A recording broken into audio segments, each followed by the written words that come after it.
Hello everybody, Crystal Kitsune here, and today, as you can see on the screen, we are playing Fate.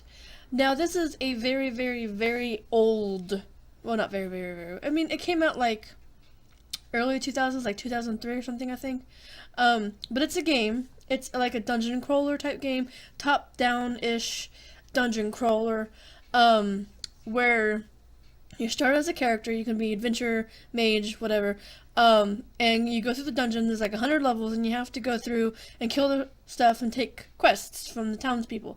So basically, you just run around, do quests and things like that. So I thought it would be interesting to play a little bit of Fate. It's actually one of my most favorite of games that I've played. As you can see on the screen, that's the current character that I was playing with. I don't remember what level she is, but she's a mage, and she's got a pet there. You start out with either a dog or a cat, as you'll see. I'm not going to continue the game. I'm going to start a whole new game, so we can see what the whole thing is.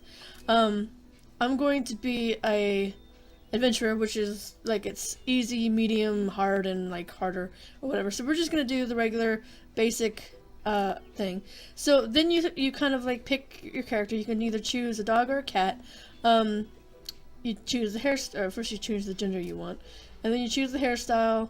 It's not really big on like, you know, customization. You get like 6 faces and 6 hairs or something like that. I don't know, but then you pick your name. I usually pick, for this one I'll pick Kitsune though, because that's what I always do. I usually do Luciana or Kitsune for my things. Luciana was a character, roleplay character that I created a long time ago. She started out as an elf, and then she turned into a pirate. So that's, you can either choose a random name or type in your own name, and you accept, and then you can either pick a cat or a dog. I usually pick a cat. When it gets to a certain point, it doesn't really matter whether you pick a dog or a cat, so I'm just going to name it Luna because that's the name of the cat that I had who passed away a couple years ago. So we'll go ahead. Since oldest living memory, this is the intro. The dungeon gate has stood in the heart of the old wood. I'm not sure how long this is, but we'll find out. Infinite possibility. The subterranean lands fabled in stories and myths. Many adventurers have passed over that ancient threshold. Some to find fame, glory, and wealth beyond telling, and others never to return. I don't have this memorized. I'm just reading along. At the dungeon's mouth, a watering hole and resting place for weary adventurers. Here, great tales are told by the inn's fire. Journeys are planned, and legacies are made. The minstrels sing of the great feats of heroes. I usually pass by this because I don't want to listen to it. It's like a long spiel, so I usually pass by it. After traveling many hard and dusty days, you and your faithful companion arrive. It's kind of like the end text from Minecraft. If you ever get to the end, within these walls lies the path. it just like keeps going and going and going for like a good 15 minutes. It is here that you will test your worth. And perhaps find fortune, glory along the way. It is here you will determine your fate. And cue credits or whatever. Cue intro or whatever. Okay, so basically, I'm not going to go through this. This is basically tells the tale of a dark guy who comes in, and it's like different for each one, I think.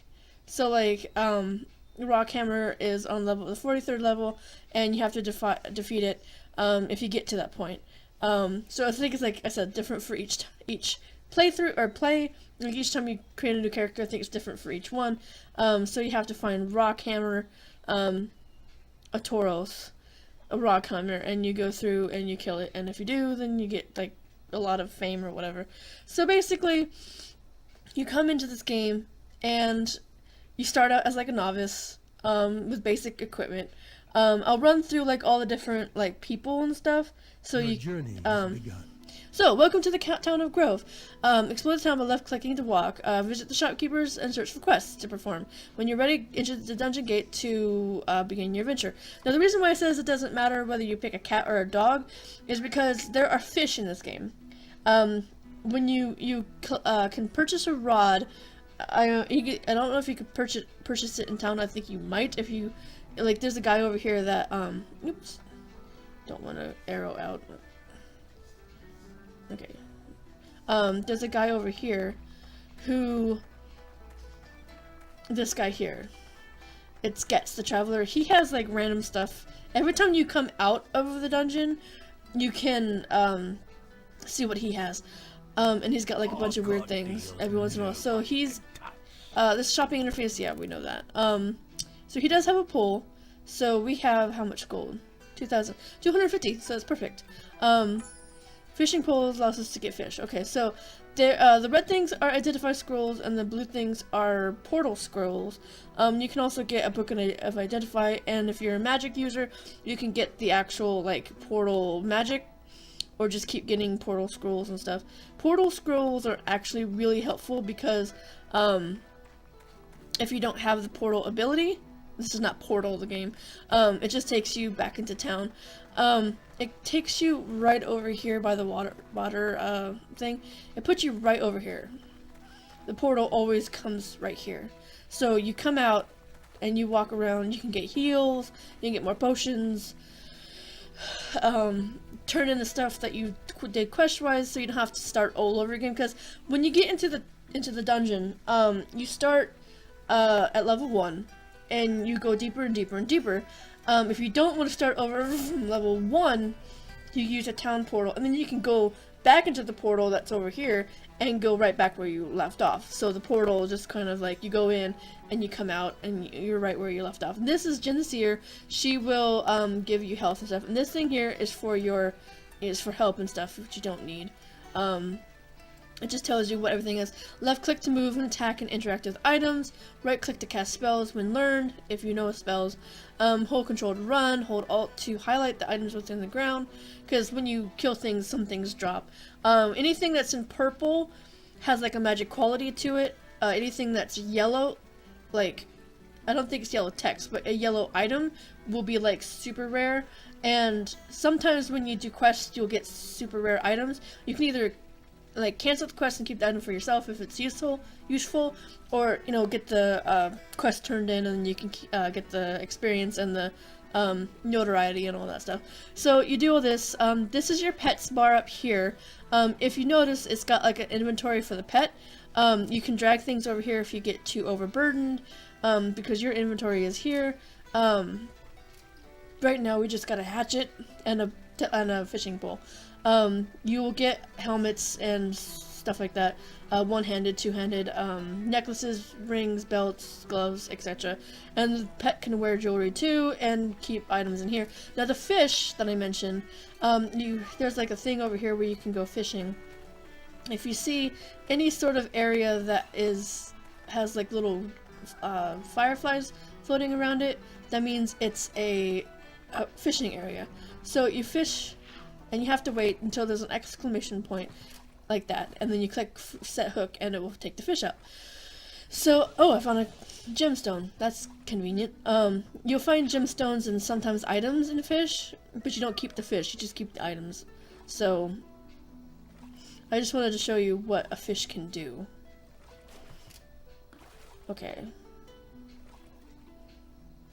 Ugh, come on, give me a goddamn fish. I mean, the gems are good because you can socket things. If an item has a socket in it, a socket spot, then you can put gems in it, and it will help with resistance of different elements and stuff, like fire, ice, electricity and stuff.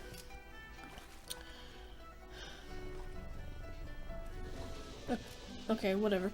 Okay, so this is a fish. This is a fingerling lemon fish. So if you feed it to your pet will transform into a shrike for 120 seconds. So like 4 minutes or whatever, or 3 minutes or whatever. So, or yeah, 2 minutes. Okay, I'm bad at math. And it improves your pet's, strength, dexterity, vitality, etc.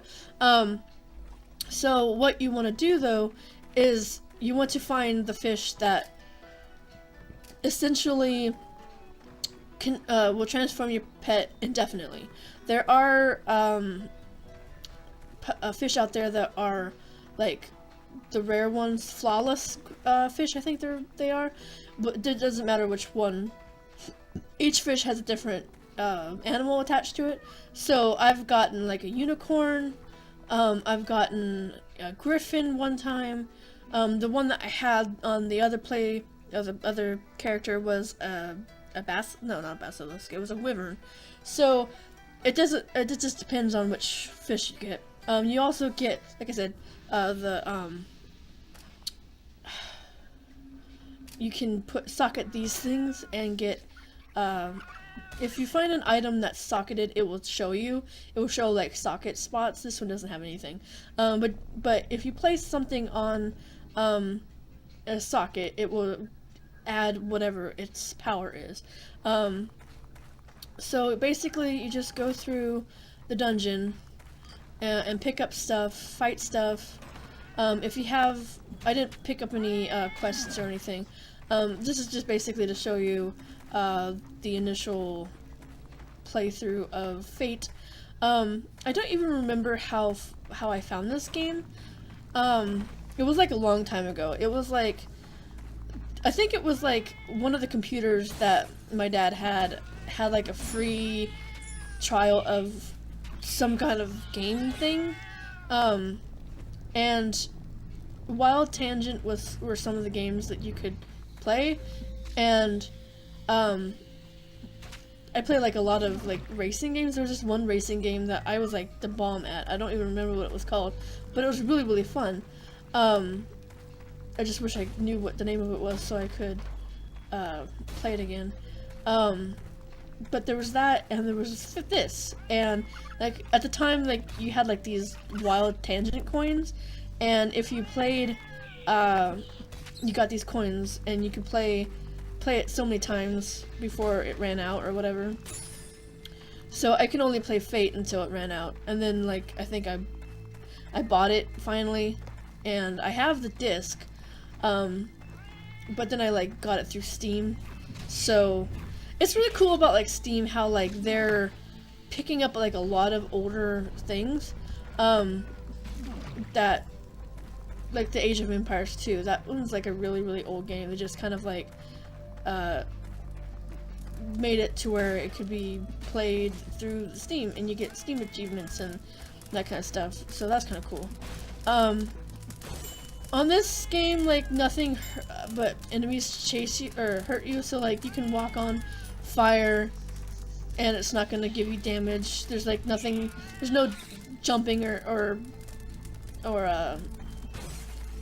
anything, so you don't it's not like a platformer, so there's no fall damage. It's just basic stuff. So, and here's that Gerd guy, or Getz guy. He sometimes is in the caves too, and there's also this imp guy that sells fish. So, if you sell things back to him, you can either sell the stuff that you got. This is like, and it's random. Like, it's not the same thing. Well, if you meet him again in the same dungeon, he'll have the same stuff. But if you meet him, like, leave the dungeon and then come back through again, then he'll have different stuff, and he'll have different stuff each time you go back into town. So he'll have like these things here, which are like Towns of Portals, Book of Identify. These things are essential. I've gone through many potions, but mostly I like the charms, because the charms are a whole lot better. They have like these healing charms that if you put them on your taskbar, all you have to do is like 1, 2, 3. Or whatever while you're fighting, especially when they start ganging up on you, because when you get to the higher levels, you'll get things that like come at you in hordes. So like you're fighting like everything, and then it's like you have to keep spamming the heal, because they're like kind of stronger than you, so you have to keep spamming it. And so there's like 6 uses.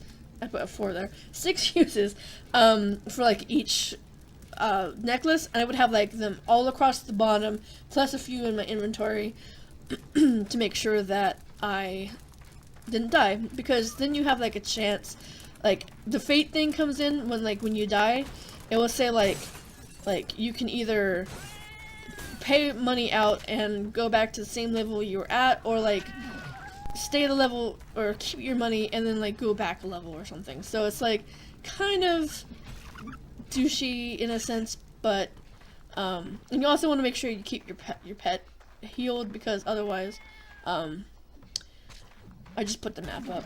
I hit M and I put the map up. So this shows us the map. This shows us where we've been and where we haven't been yet. So we are sure to not go around in circles, because that's easy to do in these kind of games. It's a good thing they have a map.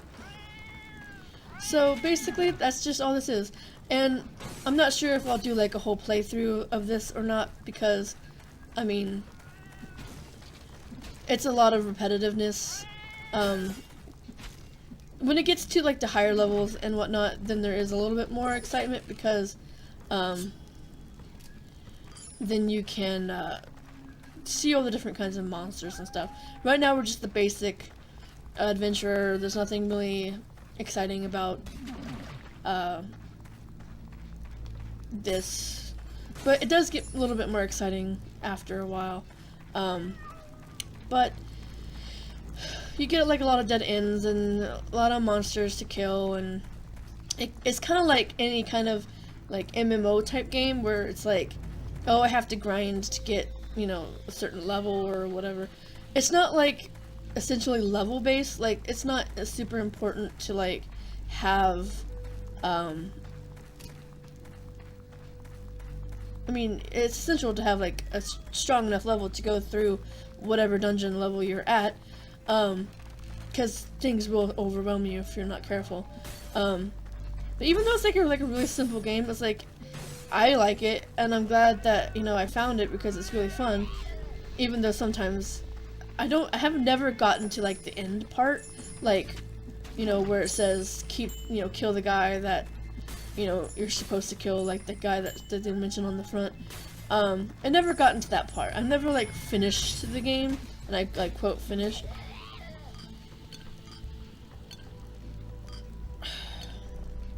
Because I've never actually, come on.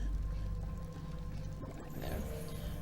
I've never actually finished, like because there's like 100 levels in the dungeon, and you can get to that point. I've gotten to like level 40 something, I think, or maybe not, because it erases your last like, if I say, you know, overwrote this my last playthrough, so it's not like it doesn't have like save files, like where you can save like one and then go back to it later or something like that. So the previous game that I was playing is lost. So if this is the playthrough now, is this one here, which is not a big deal. I mean, it's I kind of like abandoned that character for months, because I haven't played this game in a really long time. I just get into moods. Like, I was in a Minecraft mood, and I would play nothing but Minecraft, and then I was in a Trove mood, and I played nothing but Trove, and now I'm kind of like in a creative mood, and I have been crocheting for the past couple days. Like, this hat that I'm wearing, I made it like in 2 days. Once I got like the initial like thing started, because you have to do it like in a certain way.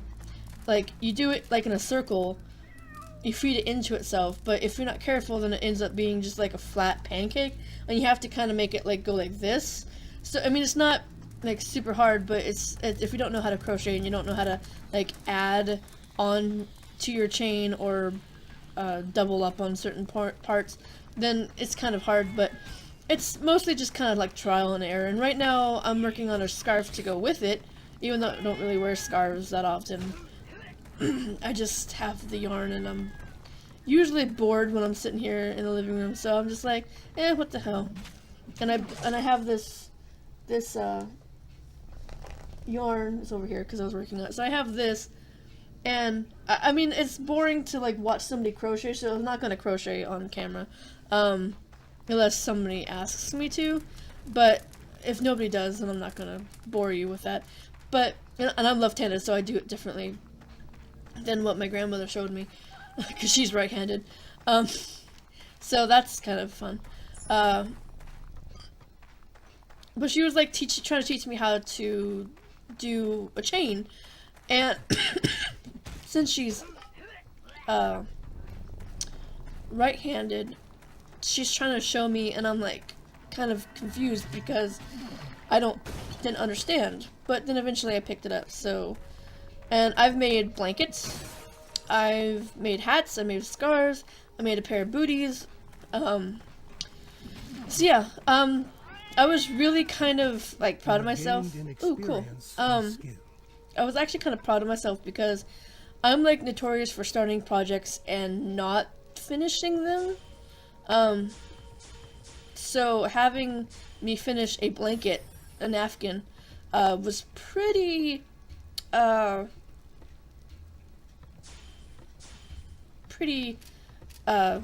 much a accomplishment. But not only did I make one of those Afghans, I've made 3 of them.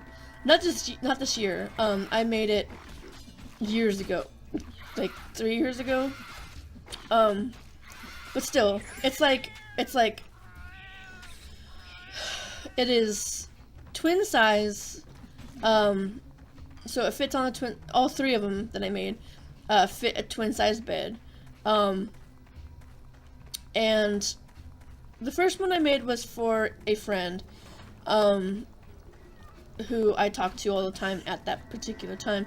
I talk to him once in a while, but not as much as I used to, which is kind of sad because I really like talking to him. And then I sent that one to him for Christmas. And then I made another one, like shortly after I made his, for a different friend in a different place. And these are all people that I met online, by the way. One that was in Oklahoma and the other one's in New York. And I made her one for the same kind of, twin size. And then I had some stuff left over, so I made myself one. And it was purple and purple. It was like variegated purple with a solid purple. And then I put like border around it. Hers was black and hot pink because she really liked black and hot pink. And then the other ones was dark green, no, it was like lime green, purple, and black. So I like had to alternate. So it was like a stripe. So it was like 4 lines of one, and then like 1 line of the other, and then 4 lines of one, and then 1 line of the other. So it was like I had to like stop with one color, tie it off, and then start with another color, and then keep doing that like throughout the whole blanket. So, I mean, it was fun. I mean, I'm like surprised myself. I was able to get through like do 3 different ones. I haven't made anything big like that since then. I basically kind of just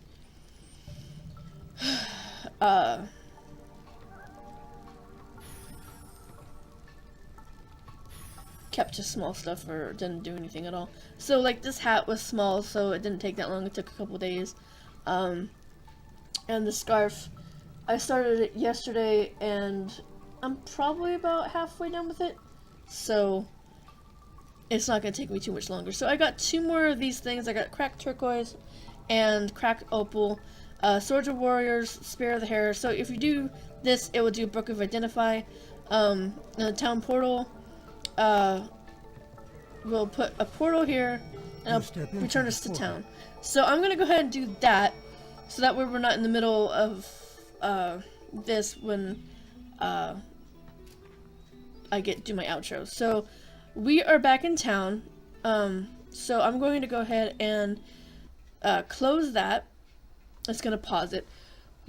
Excuse me. And that's almost, I went over time because I was like so into talking about stuff and things. So that is Fate. Excuse me, I've been burpy. Like, I was fine all day, and then all of a sudden I get burpy because I'm going to be recording. It kind of looks like I'm wearing a bandana, but it's actually like a little pea cap type thing. So, and it's in variegated black and white. So it's like the black, gray, white. So I'm gonna stop talking about me and my my crocheting, and go ahead and end the video. If you watch all the way through, then thank you for watching. Hopefully this didn't bore you. If you like this playthrough, I'll play some more. It's a fun little game. I don't mind bumping my character up to a higher level and, you know, taking some quests and doing that, because the quest thing is what gets you like the notoriety and more money and whatnot, not just doing the monsters, because that doesn't give you nearly as much money as if you take quests. So there's people around the town we could take quests from, do another video, maybe do a longer one, because going through all the dungeons takes a while, so maybe we'll do a level here and there. And I'll do some like grinding off camera if you want me to keep going. So thanks for watching, and be sure to give this video a like, be sure to share with your friends, be sure to follow me on Twitter and Tumblr and Instagram, and also be sure to check out the new website, because I made a website. I mentioned it in the last video, but just in case, I have a website now. The last button on the splash page will take you to the web page, so be sure to check that out. I'll be adding pictures and things like that, because there's a gallery button there that you can look at pictures and stuff. So be sure to check that out, and thanks for watching, and I'll see you next time. Bye bye, everybody.